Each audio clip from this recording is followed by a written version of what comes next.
धर्माचा आचरण करा, धर्माची घडी बसवा. आणि दादा योग असे झाले, जगदंबा प्रसन्न झाली, शहाजीराजे ड्युटीवरून घरी आले. काय माझ्या भगवंताची कृपा. आणि जिजाऊला दिवस गेले. आणि जिजाऊला दिवस गेल्याबरोबर उभ्या महाराष्ट्रामध्ये वादळ उठलं की जिजाऊला दिवस गेले वाऱ्यासारखी बातमी चालली. सज्जनाचे माप चालले भार्या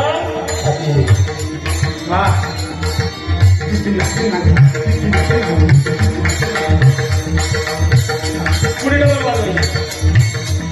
आणि ज्या टायमाला वाऱ्यासारखी बातमी गेली, जिजाऊला दिवस गेले, महाराष्ट्रामध्ये आनंद होऊ लागला, तोफा वाजू लागल्या. एक ना एक दिवस भोसल्यांच्या घरामध्ये शिव जन्म झाल्याशिवाय जाणार नाही. 5 महिने पूर्ण झाले, 6वा महिना लागला आणि 7व्या महिन्यात जिजाऊला डोहायला सुरू झाले. अरे प्रत्येक बाईला डोहायला लागताय, प्रत्येक स्त्रीला डोहायला लागताय.